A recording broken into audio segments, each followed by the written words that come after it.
All right, guys, welcome back to Jay Wheelie. I've been waiting this video. I have been waiting for this video for a long time. Today, we start part one of the turbo install on the EK or EJ6 Honda Civic hatchback. So this one's a 1996. It's the D16Y7. And what I'm gonna do today, what I know I'm gonna do for sure, I'm gonna put the gasket on the manifold here. We're gonna run our intercooler piping. And somebody had commented, I think your name was Swimbait, so thank you for commenting. I think we're gonna offset the intercooler to this side so that we don't have to take out the windshield washer fluid reservoir there, because most people run their piping around and it comes through to the turbo there. But if we have the intercooler offset to the side here, we can just run it straight to there. So I gotta clock the turbo differently, and let's get to it. All right, so this is my intercooler piping here. We'll get into this stuff in a little bit. We're gonna start over here. So what we're doing here is we're gonna start by taking off the air box.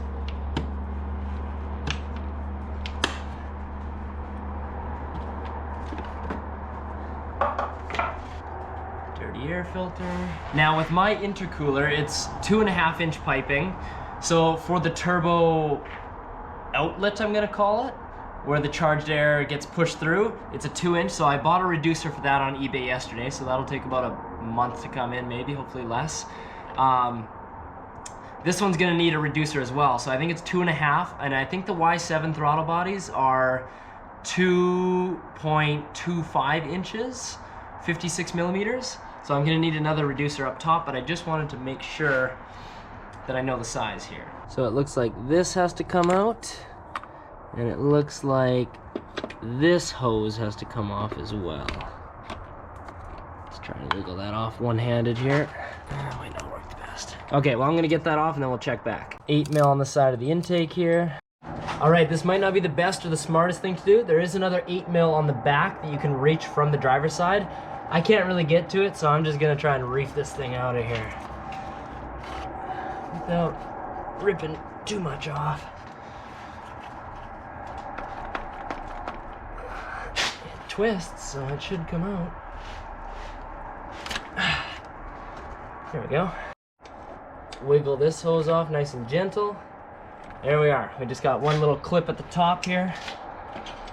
We gotta take out, those pliers don't fit. Just a little clip here. Okay, air box is off here. I'll give you guys a peek of the Y7 intake manifold because the internet only talks about the Y8s and how the Y8s flow so much better and everything, so nobody actually shows a good view of what these Y7 intakes look like. So there it is for you, over here as well. And that baby little throttle body. So it looks like this car is different than everybody was saying in the forums. They were saying it's a 56 mil. This is exactly 2.5 inches, or in millimeters, 65 millimeters, the outside diameter. Okay, this is important because I was just about to buy a reducer last night on eBay. This intercooler kit with the 2.5 inch piping, the 2.5 inch coupler fits perfectly over the Y7, the D16Y7 throttle body. Okay, now we're gonna take this big thing out. Does anybody know what this thing actually does? All cars have them, and I don't really know what they do. It's my relay for my light bar. Just tuck that to the side. Is it that easy? What else? Oh, there's another one down here. Okay, as you can see, the one screw hole we saw there we took out, and then there's one down here as well. And then you slide it out of this rubber grommet here, which is right there. This is so exciting. Like I said, I've been waiting for this for so long. So I have a 90-degree elbow there and my intercooler piping going in. A lot of people cut out a hole here because I think on the EG hatches, they have this hole here already. So people run intercooler piping through there, which comes out right where this thing is, around here. So I have some zip ties in my intercooler. I'm gonna mock it up here. Where should we go in the crash bar? We could go there, or we could go back. I'm not too sure.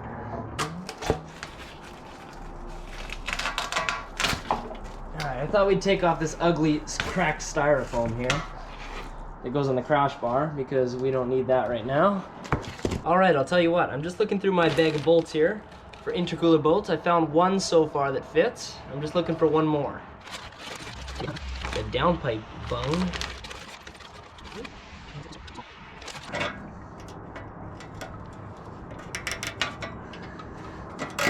Intercooler is now held on with zip ties. I have this one lined up where I can get a 90-degree elbow here leading to the turbo. And this side, I'm not sure if I'm going to try and do the piping around here yet or cut a hole here. We'll see. All right, I do have to say, everybody that walks by is breaking their neck to check out this turbo kit. It's pretty sweet. A couple people are asking what's going on, if it's being fixed. I say, no, there's a turbo going on, baby. And you know, they're just as fired up as I am. So look at this intercooler piping. This is awesome. So I'm probably gonna cut out this hole here or a square or something to fit my intercooler piping. It's going good so far. The only thing I don't have is this kit only came with 2 90-degree elbows, and it came with like 8 of these, 6 or 8 of the straight ones. So I used both my 90s already. I was planning to use a 90 here, cutting this pipe, I think, right here. Clocking this turbo a little more this way, so this faces a little more forward. But I have to figure that out now, so I'm just working on calculating that. Now we're gonna clock this turbo. If you've never clocked a turbo before, now's your time to learn. So we're gonna loosen these 6 bolts here on the compressor housing. 1, 2, 3, 4, 5 underneath and 6. And then we're gonna rotate it.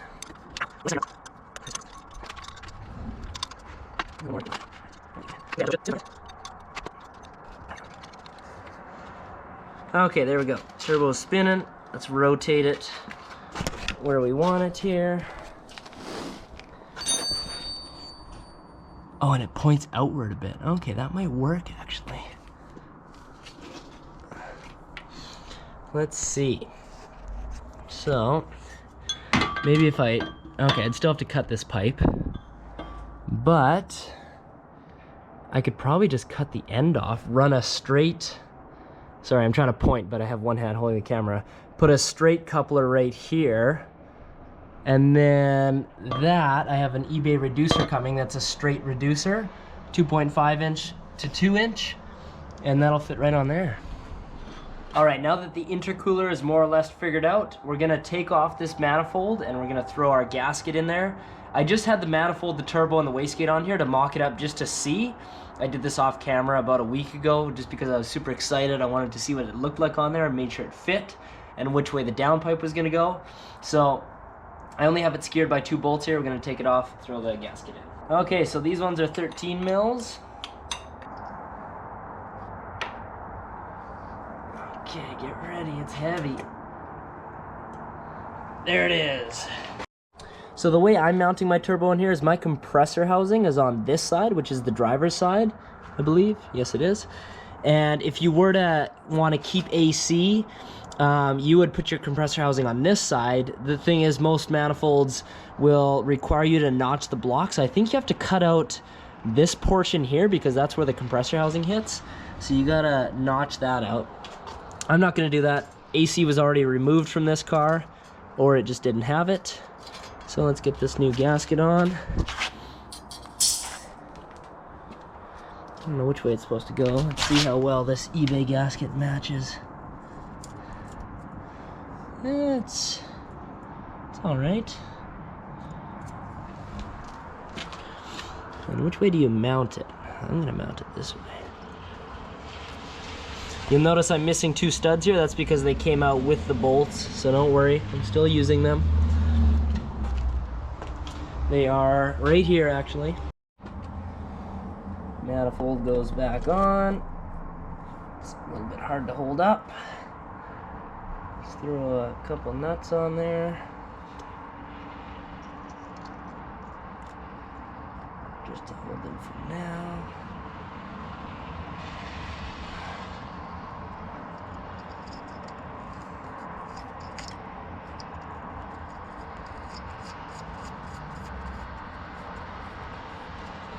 So a good way to put the manifold on is just put 2 nuts in there to secure it. Now with the rest of the studs, I'm gonna go ahead and put a lock washer on and a nut and have the stock lock washers on there just to keep it on better. You know what, guys? I forgot something, which I should have done. That's why it's good you're watching this video before you do it on yours. I didn't tighten down my turbo bolts to the manifold, and there's only 3 that I have in there right now. So I'm gonna go ahead and take the manifold off, and I have the gasket in there, but I'm gonna take it off and tighten them because I don't think I can get a wrench in this one and this one here. So let's take it out, and I'm gonna tighten those up. All right, I'll take you guys inside now because I need this one last bolt here. And you can see a couple other things I have: AFR gauge, oil drain, oil feed, what do we have? Boost gauge, some gaskets, injectors, the 240cc from the VTEC Honda Civic SI of the 96 to 2000, blow-off valve, a Mamba blow-off valve, oil filter sandwich adapter, and some exhaust bolts and miscellaneous things. Okay, so right now you can see these nuts go on here. There isn't a whole lot of thread to work with.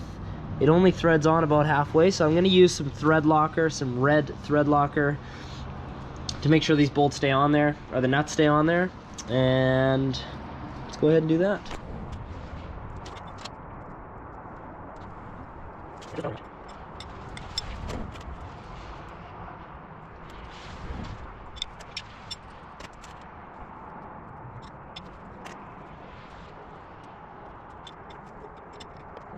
So I haven't mentioned it in this video yet, but all this stuff is eBay stuff. eBay turbo, eBay manifold, eBay everything.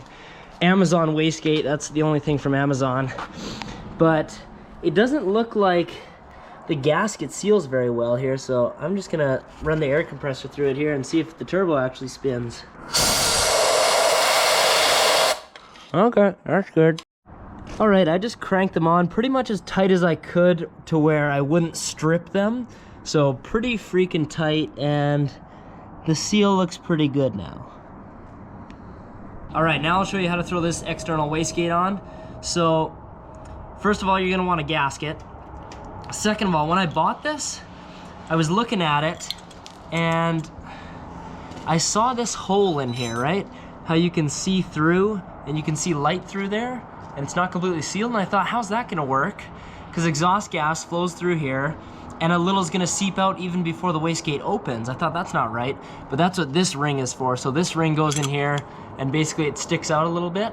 So what happens is when you tighten it on, it pushes it in a bit, and that's what seals it. So let's go ahead and put this on.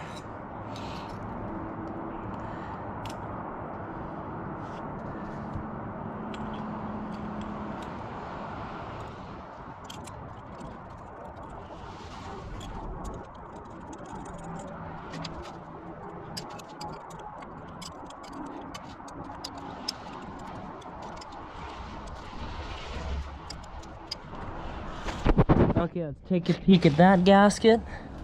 It looks like it's sealed pretty good on there.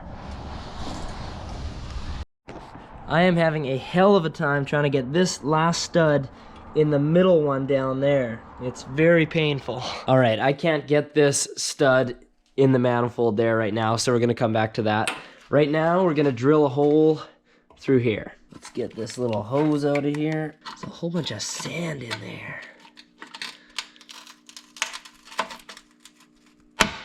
Okay, I broke it, but it's out of the way now. Okay, so I got a little bit of the sand cleaned up. I got the hose tucked out of the way, or the wiring. Now let's go ahead and see if we can cut a circle here.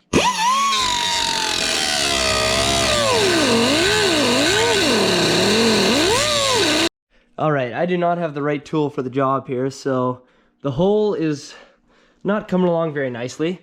I also have this fender liner in the way, so I had to remove a little self-tapper screw from right in there. And then there's a zip tie I'm gonna cut right over here, and then we're gonna move this fender liner out of the way.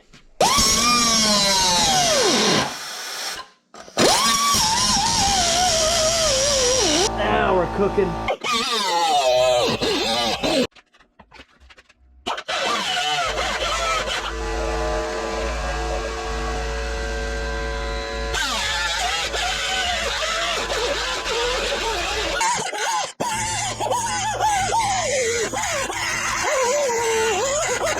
Now, obviously, we get a hammer and we just schmacko it here.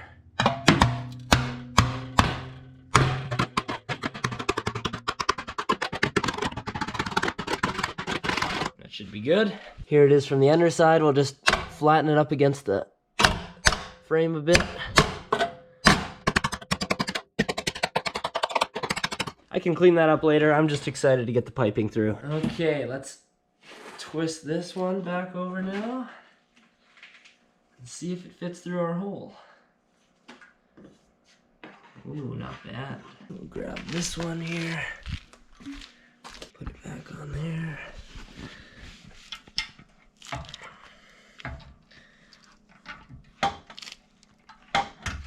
Good enough for now. And let's see if it mates up here. Okay. Well, this is sagging a little bit, so we'll lift that up.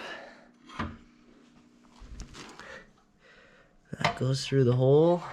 It looks a little bit long right now, but I think that's okay. Okay, I'm gonna have to cut off the front a little bit here, it looks like. But the intercooler is gonna be set a little bit further in toward the car, so I gotta figure this out. Okay, it's nice enough now to open up the garage again. So what I did is I went ahead and measured from center to center, just over 16.5 inches. Whoops, is the angle in the right spot? So we're gonna drill holes in the crash bar now, 16.5, and drill holes on the top, and then drill holes in the bottom, just so we can get a socket through here to tighten it on there.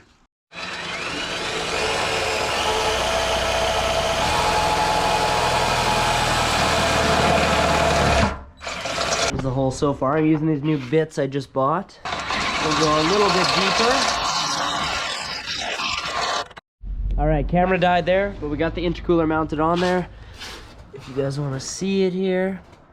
Looks good. Very straightforward, but it took me like an hour and a half to do just because I had to drill holes and tweak it over, move it a bit, and fix the piping and everything. So, or not fix the piping, but just try different piping variations because it's off a little bit now.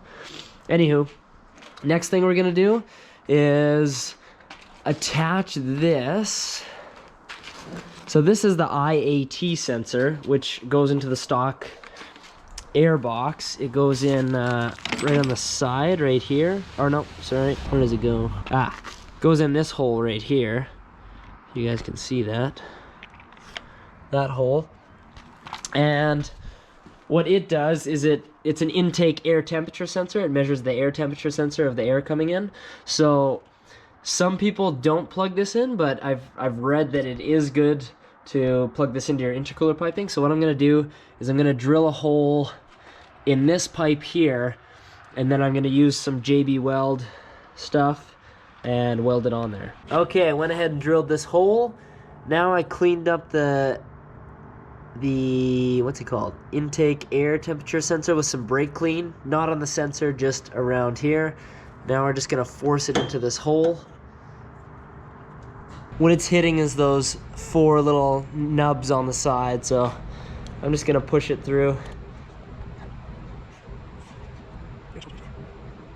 Now on the IAT sensor, I went ahead and ground these 4 little nubs it had on here off because it wouldn't fit through. It's hitting the nubs. Now with them ground off, it fits in there, so I'm gonna JB weld it now. Intake air temperature sensor is now JB welded on there. I'm gonna go ahead and click it on there once it dries. Okay, now we can throw our little restrictor on here. This gasket is questionable, but we're gonna use it. Like that. So these, whoops, oh man. So this has just a little pinhole of oil to shoot through. And that's a restrictor because eBay turbos apparently don't have very good seals, and if you have a bigger hole than that, you will have turbo seal issues and have a smoking turbo. In my little baggie here, it came with 2 lock washers and a couple of bolts. Alright, so it looks like this eBay gasket is having clearance issues. As you can see down there, it's not quite wanting to open up enough. Okay, so I took the restrictor off now, and I managed to jam both bolts in here, although they're leaning to the side. Hopefully it doesn't rip the gasket here. Okay, we got them on there. We'll just tighten them up a bit. Okay, we'll get this oil drain flange on here. I don't know what you call these things either, so I'll call it a flange. We can click this on now.